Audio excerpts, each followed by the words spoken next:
चीर के जमीन को मैं उम्मीद बोता हूँ, मैं किसान हूँ, चैन से कहाँ सोता हूँ। जी हाँ, यही हाल और यही सच्चाई आज नजर आ रही है जब हम बॉर्डर्स पर मौजूद हैं और किसानों से रूबरू हो रहे हैं। झमाझम रात भर बरसात हुई है, इसका सीधा असर देखने को मिला है किसान आंदोलन पर।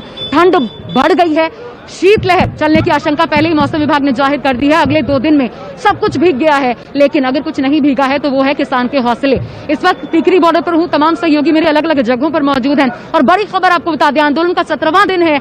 टोल प्लाजे को, जितने भी टोल प्लाजाज हैं उनको ये तैयारी है फ्री कर दिया जाएगा। हालांकि इसका कई जगह पर असर, कई जगह पर नहीं भी असर देखने को मिल रहा है। इसके अलावा दिल्ली घेरो रेल रोको की भी तैयारी है, यानी आज से समझ लीजिए आंदोलन को तेज धार दिए जाने की तैयारी है। और मेरे साथ यहाँ पर स्टूडेंट हैं कुछ, क्योंकि 10% जो इस आंदोलन में शिरकत कर रहे हैं वो बच्चे हैं।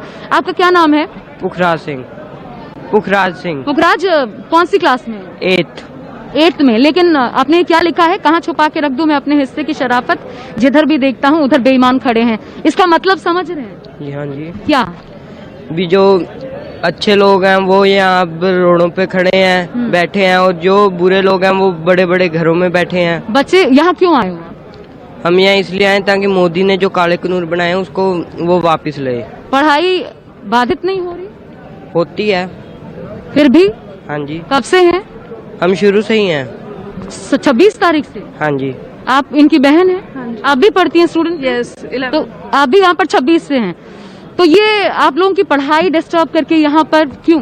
हमारे फ्यूचर का सवाल है तो ऑब्वियसली करना होगा यहाँ पे। हमें इतनी ठंड में बच्चों को यहाँ लाकर बुरा नहीं लगा? नहीं, सभी लोग हमारे साथ है, कैसा बुरा कैसा लगेगा। देखिए ये दरअसल स्थिति है, इस स्थिति को समझना पड़ेगा कि चाहे बच्चे हों, बुजुर्ग हों, युवा हों, सब यहाँ पर मौजूद है। बुजुर्गों की हालत आप यहाँ पहुंचेंगे तो आपको देखकर अच्छी नहीं लगेगी, लेकिन ये यहाँ पर डटे रहना चाहते हैं क्योंकि कहते हैं कि मोदी सरकार को काला कानून वापस लेना पड़ेगा। मैं यही स्थिति आपको सीधा एक बार फिर कुंदन का रुख कर लेते हैं। सिंघू बॉर्डर पर मौजूद है, वहां पर भी भारी तादाद ऐसे बच्चों की है जो पढ़ाई नहीं कर पा रही क्योंकि नेटवर्क बाधित है। सिंघू बॉर्डर पर कल ये देखने को मिला था। आज कुंदन ये बताइए, इन तमाम चीजों का कितना असर देखने को मिल रहा है? खुद को आखिर ये मजबूत बना कैसे रहे हैं? बच्चों की पढ़ाई बाधित, खाना पीना कोई होश ठिकाना नहीं, बारिश में भीगे हुए हैं, ठंड लग रही है, फिर कैसे और कब तक? बिल्कुल हम इन्हीं से जानने समझने की कोशिश करेंगे। और इससे पहले जब हमने समझा था तो इनका कहना था कि इनका मोरल, इनका हौसला इतना बुलंद था कि ये बारिश या आंधी इन पे कोई असर नहीं डाल सकती। मेरे साथ तमाम किसान मौजूद है, थोड़ा आप आगे आइए। और आपके अभी बैच देख रहा था कि ये कौन सा, ये किसान भारतीय किसान कौन से यूनियन का है? भारतीय किसान यूनियन, भारतीय किसान यूनियन कादियां, जिला कपूरथला। हिंदी बोलिएगा तो ज्यादातर दर्शक आपको समझ पाएंगे, देश के दूसरे हिस्से के लोग। कपूरथला से? हाँ, डिस्ट्रिक्ट कपूरथला। भारतीय किसान यूनियन सानू अज 17 दिन हो गए आ इधर आया को। ये लोग सोचते ही मोदी सरकार दवानी शवानी भई ये जो भारत के नौजवान आ ये नशा में लाजते आ, ये शंभू बैरीवाल ही नहीं लंघन दे। आम लोगों को हिंदी समझ के, मतलब मैं जितना समझ पाया कि सरकार आपकी भावनाओं को नहीं समझ रही। ये आप लोगों को भुलेखा सी भी इसकी भावना सी, ये शंभू बैरीवाल नहीं लंघन के। जो पंजाबी है बहुत ताकत है। बहुत ठंड है, इतना ठंड है, रात में बारिश हुई, कैसी रात कटी आपकी? मौज लगी जी। चढ़ती कला मतलब क्या, उत्साह से भरे थे? बादाम मिलता है खाने को, इधर बादाम मिलता है, काजू मिलता है। जो किसान भाई है वहाँ सभी को जो बिस्तरा लेके आया 6-6 महीने का आपको राशन 2000 ट्राली का कावला लेके आया। हमारे डरने का कोई लोड नहीं। जो काले कानून मोदी से लाया वहाँ उसको वापस कराएगा जो हुन बोलता है। तो लेकिन जो कानून की बात हो रही, सरकार ने बहुत कुछ ऑफर दे दिया, आपके बहुत सारे कंसर्न को एड्रेस भी कर लिया, फिर भी परेशानी आप लोग। देखिए आप बोल रहे हैं अभी यार खाओ कम खा लो, लेकिन यार तो यार चाहे 1 केजी खा लो, चाहे। यहाँ पर पिन्नियां अभी थोड़ी देर पहले जो लड्डू होता है जो कि गर्माहट ठंड में लाता है वो बांटी जा रही थी। गाजीपुर बॉर्डर का रुख करना है, वहां से प्रभाकर मिश्रा मेरे साथ है, एक बार उनका रुख कर लेती हूँ फिर आपके पास आएंगे। गाजीपुर में प्रभाकर बताइए, बड़ी तादाद में किसान है, जरा उनसे बात कीजिए। सरकार लगातार अपील कर रही है बच्चों को, बुजुर्गों को, क्योंकि कोरोना भी है, ठंड भी है, बारिश, शीतलहर, मान क्यों नहीं रहे? सारे वीरों को बेनती है थोड़ा साइड पे हो जाओ, सानू मीटिंग कर लेंदे हो। मीटिंग करने के बाद आशा, पहले तो यहाँ की तस्वीरें देखिए, ये सुबह का समय है। यहाँ की तस्वीरें, ये सभी बॉर्डर की तस्वीरें हैं और एक तस्वीर मैं और दिखाना चाहूंगा। भारतीय किसान यूनियन के राष्ट्रीय प्रवक्ता राकेश टिकैत जी रोज सुबह आते हैं और अपने किसानों से कुछ कहते हैं, कुछ मीडिया वालों से कहते हैं, बात में कोई बदलाव नहीं होता है, बातें वही होती है, कहते हैं कि करना सरकार को है। और जो ऐसी बात है कि इस जाड़े का, इस ठंड का, इस बारिश का क्या असर होगा, तो ये देखिए इस तरह की व्यवस्था है। बरेली के किसानों की ये गाड़ी है। क्या नाम हुआ आपका? सोमवीर सिंह जी। सोमवीर सिंह हमारे साथ है। सोमवीर सिंह जी, एक बात बताइए कि इस बारिश जो हुई है, किसानों को ठंड लग रही होगी, कोई परेशानी? हमें साहब आनंद आ रहा है, हमें ठंड नहीं लग रही। यहाँ उत्साह इतना हो गया साहब, हमें तो ऐसा लग रहा है जैसे कोई बड़े, जैसे गंगा सागर नहा के आते हैं ना। हाँ। तो साहब हम किसान सागर में आ रहे हैं। हाँ। ये हमारा किसान सागर है, धर्म का स्थान है, हम यहाँ स्नान ही कर रहे हैं। हाँ। और धर्म के कार्य पर डटे हुए हैं। ये धर्म का काम है। हाँ जी, धर्म का काम है। ये धर्म तक रहेंगे जब तक ये तीनों बिल वापस नहीं लेंगे, जब तक रहेंगे। ये हमारा किसान सागर चलता ही रहेगा, ये वापसी नहीं होगा। अब इसके अलावा कुछ तस्वीरें मैं और दिखाना चाहूंगा। जैसा मैंने कहा, राकेश टिकैत जी मीडिया से बात कर रहे हैं और दूसरी तस्वीरें कुछ और। मलिक साहब इधर आए, आप भी यहाँ आप आइए। आशा, एक चीज और देखिए, ये यहाँ पर कुछ जाड़े में कुछ बिक्री बढ़ी है क्या आपकी? चलेगी सर, आज आया मैं तो। अच्छा, मलिक साहब, इस बारिश में किसानों के उस पर कोई असर पड़ा है क्या, मनोबल पर? कोई मनोबल पे इनके असर नहीं है। इधर आ जाइए। क्योंकि किसान कभी भी ये तो 24 घंटे पाले में और उसमें रहने वाला है। ये कभी नहीं किसी चीज से घबराता। मेरा तो ये कहना कि हे भगवान इस सरकार को सद्बुद्धि दे। मेरे प्रधानमंत्री, कृषि मंत्री, जो लोग भी इसमें लगे हुए हैं, किसानों के साथ इतनी बड़ी हट धर्मी ना की बात कर रहे हैं, लेकिन बड़ी बात ये है कि मौसम अपना प्रभाव तो अपने हिसाब से डालता है। उससे लड़ना पड़ेगा इन किसानों को, अगर और ज्यादा लंबे दिनों तक यहाँ डटने की तैयारी है। बहरहाल मैं सीधा रुख करती हूँ। इस वक्त प्रशांत देव मेरे साथ बने हुए हैं। प्रभाकर बने रहिएगा। प्रशांत, टिकरी बॉर्डर पर ही एक अलग लोकेशन से मौजूद हैं, लेकिन वहां पर फोर्स का डिप्लॉयमेंट है। तैयारी क्या है प्रशांत, ये भी बताइए। और इसके साथ साथ ऐसा लग रहा है कि सरकार की तरफ से अभी 2-3 दिन में कुछ हुआ नहीं है। स्ट्रैटेजी क्या है सरकार की?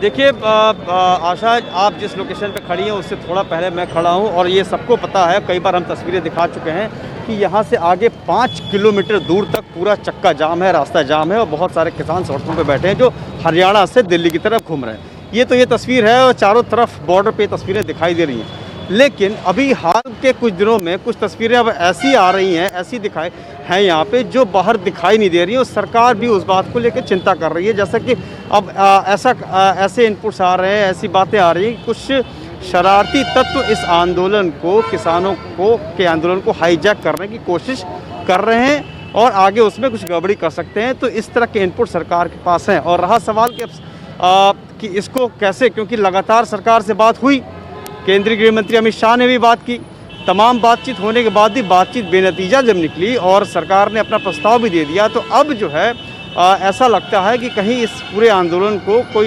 कोई दूसरे तरीके से हाईजैक करके गड़बड़ी न फैलाए, तो इस पर भी नज़र है। और रही सवाल बात कि अब आगे बात कैसे होगी, ये बात किसी को समझ में नहीं आ रही है, न तो सरकार को न तो किसानों को, क्योंकि ये बात एक तरीके से साफ हो चुकी है। कल भी हमने कई भारत सरकार के मंत्रियों से बात की कि कानून वापसी का रास्ता नहीं है, लेकिन संशोधन कर सकती है सरकार। उस पे ये मानते नहीं है, न तो कानून वापस होगा न तो इस पे मानेंगे। तो फिर आखिर सवाल ये है कि रास्ता निकलेगा कैसे? ठीक है, तो ये एक बहुत बड़ी समस्या है कि रास्ता कैसे निकलेगा। क्या इसी तरह से? बिल्कुल, आखिर यहाँ पर जो स्थायी तैयारी हो रही है, इस स्थायी तैयारी को कैसे अस्थायी बनाया जाएगा? जितनी जल्दी सरकार बातचीत करेगी, ऐसा लगता है कि तभी बात बनेगी, क्योंकि सरकार खुद कह रही है कि बातचीत से ही संभव है रास्ता निकालना। बहरहाल मैं सीधा रुख करती हूँ दिल्ली जयपुर हाईवे पर।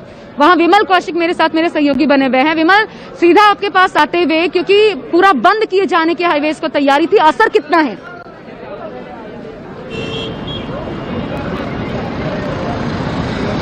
देखिए, जिस जगह मैं मौजूद हूँ ये मानेसर खिड़की दौरा टोल प्लाजा, और यहाँ पर फिलहाल हालात पूरी तरह से सामान्य है। और केवल यही नहीं, जो जानकारी मिल रही है यहाँ पर पुलिसकर्मी हैं उनसे जो जानकारी मिल रही है कि इससे आगे जो 10-20 किलोमीटर का जो और आगे टोल नाका पड़ते हैं, चाहे वो धारूहेड़ा हो या नारनौल हो, वहां तक हालात पूरी तरह से सामान्य है। एहतियात के तौर पर यहाँ पर पहले से ही पुलिसकर्मी तैनात है, लेकिन क्योंकि अभी हालात सामान्य है, पूरी तरह से जो यातायात है वो चल रहा है, सुचारू है, तो इसलिए पुलिसकर्मी भी सुस्ता रहे हैं, लेकिन तैयारी पूरी है। इससे आगे करीब 8 से 10 किलोमीटर आगे केएमपी एक्सप्रेस पड़ता है, कोंडली मानेसर पलवल एक्सप्रेस वे पड़ता है, वहां पर भी पुलिसकर्मी बड़ी संख्या में तैनात है और केवल इसलिए कि किसानों को यहां तक ना पहुंचने दिया जाए, किसी भी तरह की कोई दिक्कत कानून व्यवस्था की वो खराब ना करे, इसको ध्यान में रखते हुए सुरक्षाकर्मी यहां पर तैनात है। लेकिन फिलहाल यहां पर पूरी तरह से हालात सामान्य और लगातार जो पुलिस की टीम है वो किसानों की हर गतिविधि पर नजर रख रही है। जानकारी मिली थी कि झज्जर के पास जो टोल प्लाजा है वहां पर किसान पहुंचे थे बड़ी संख्या में, उसके आगे ना बढ़े इस बात का भी पूरा ध्यान रखा जा रहा है। साथ ही टोल कर्मियों से भी लगातार बातचीत की जा रही है कि अगर उनको किसी तरह की कोई जानकारी मिलती है, क्योंकि पूरे इस हाईवे की बात करें, मेन हाईवे है दिल्ली जयपुर का, NH8 है, तो जगह जगह CCTV कैमरे लगे हुए हैं, उनसे भी पूरी मॉनिटरिंग की जा रही है। तो पुलिस की तरफ से पूरी तैयारी और साथ ही किसानों से भी बात की जा रही है कि वो किसी भी तरीके से कानून व्यवस्था को खराब ना होने दे। जी ठीक है, बिल्कुल अच्छी बात इस आंदोलन की यही है विमल कि सब कुछ शांतिपूर्ण तरीके से होगा। लगातार बार बार किसान नेता जो हैं वो इस बात को लेकर के संतुष्ट कर रहे हैं। लेकिन यहाँ की तस्वीरें मैं दिखाऊं, टिकरी बॉर्डर पर देखिए इस वक्त झंडे लेकर के, कुछ के हाथ में बैनर्स पोस्टर्स लेकर के, और किसानों ने, क्योंकि ये नई दरी बच चुकी है, जो पहले तैयारी थी वो तो पूरी तरीके से धूमिल हो गई, गीली बारिश ने कर दी है उन तमाम दरियों को, तो नई दरी बिछ चुकी है। अब यहाँ पर किसानों ने डेरा जमाना शुरू कर दिया है और वहाँ मेरे दाहिने साइड आप देख सकते हैं, वहां जो ट्रक लगा हुआ है वहां पर पूरी लंगर की व्यवस्था है, खाने पीने का पूरा इंतजाम है, पिन्नी बांटी जा रही है ताकि गर्माहट रहे। ठंड है, ठंड ज्यादा है, बुजुर्गों को इसका सीधा सीधा असर भी उन पर पड़ रहा है, तो ऐसे में उनको बचाए रखना है, उन पर असर ना हो। एक किसान जिनकी दर्दनाक मौत हो गई, हम सभी जानते हैं, उसके बाद चिंता इन किसानों को लेकर के पैदा हुई है क्योंकि ठंड की वजह से मौत हुई। तो ये जो तैयारियां आप आशियाने, ये आशियाना ही कह लीजिए आप, ये जो आशियाने आप देख रहे हैं ये काम पूरी तरीके से इनको काम आ रहे नहीं कह सकते, क्योंकि ठंड गजब की है और अब तो शीतलहर की आशंका मौसम विभाग की तरफ से जाहिर कर दी गई है। मेरे साथ कुंदन बने हुए हैं, सीधा एक बार फिर उनका सिंगो बॉर्डर का रुख करते हैं। कुंदन, ये बताइए, क्योंकि कल 1000 ट्रैक्टर्स पर 50,000 अतिरिक्त फोर्स कह लीजिए इन किसानों की जो पहुंचने वाली थी सिंगो बॉर्डर, पहले ही 8 किलोमीटर का पूरा एरिया जो है वो ब्लॉक्ड है। अब आज स्थिति क्या है, ये तादाद कितनी बड़ी है वहां? आज का तादाद, आज की भीड़ और लोगों का जोश का एक नज़ारा मैं आपको दिखाऊंगा अपने कैमरे से। कहूँगा थोड़ा कैमरा हाइट करके दिखाएं कि कितने लोग आए हैं और किस कदर लोग हैं और कितनी गहमा गहमी है। सुबह 11 बजे का वक्त है और पूरा जो सिंधु बॉर्डर का इलाका है जहाँ पे आज और जत्था जुड़ेगा, खासकर जो अमृतसर और पंजाब के दूसरे हिस्सों से आया है। जो जत्था पंजाब से चला था वो कहाँ तक पहुंचा, आप लोगों को क्या रिपोर्ट है अभी तक?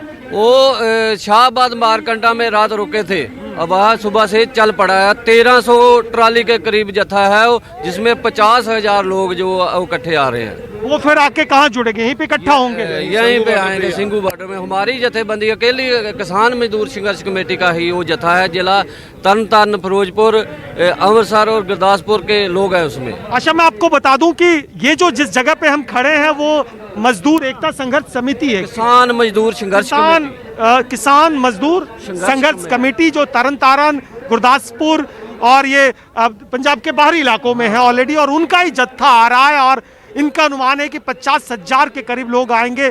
तो क्या ये कमेटी फिर दूसरी शिफ्ट होगी, नए आते जाते रहेंगे, कैसा होगा? हाँ, हमारा जो है ना, इधर देखो ये जो लोग पहले आए हैं ये अभी वापस कर देंगे हम। हमारा दूसरा जत्था है जो बहुत बड़ा 1300 से 1400 ट्राली के बीच में जो जत्था 50,000 लोगों का है, और उसके बाद में 25 तारीख को फिर दोबारा जत्था आएगा और उसमें भी ऐसे ही हजारों लोग आएंगे। मतलब तमाम आने के बाद भी सरकार के कानों पे क्या लगता है, या आप लोग अपने जिद पे अड़े हैं? ताकि ਆਪਾਂ ਸਟੇਜ ਵਧੀਆ ਬਣਾਈ ਆ, ਬੈਠਣ ਨੂੰ ਸੁਣਨ ਦੀ ਖਾਤਰ हमारी ਜਿਹੜੇ ਵੀ ਆਸੇ ਪਾਸੇ ਉਹਨਾਂ ਨੂੰ ਬੇਨਤੀ ਹੈ ਕਿ ਜਿਹੜੇ ਵੀ ਕਿਹੜੇ ਇਸ पासे खड़े आ। हमें ब्रेक पर जाना है कुंदन, वापस में आपके साथ जगह बेली की जाने से पहले महिलाएं अब इकट्ठा होनी शुरू हो गई हैं, जो कि यहीं पर डटी हुई हैं पिछले लगातार 26 नवंबर से ही, और महिलाओं के पास बहुत कुछ है इस सरकार से कहने के लिए। बात उनसे होगी क्योंकि लगातार वो गुजारिश कर रही हैं, बात उनसे भी होगी। एक छोटे से ब्रेक के बाद टीकरी बॉर्डर से हमारी ये खास पेशकश किसान आंदोलन से जुड़ी लगातार जारी है। नमस्कार, मैं हूं मानक गुप्ता। अगर आपको हमारा ये वीडियो पसंद आया हो तो इसे लाइक और शेयर जरूर करें, और हाँ, हमें सब्सक्राइब और फॉलो करना ना भूलें ताकि आप देश और दुनिया की कोई खबर मिस ना करें। तो जुड़े रहिए हमारे साथ और देखते रहिए न्यूज़ 24।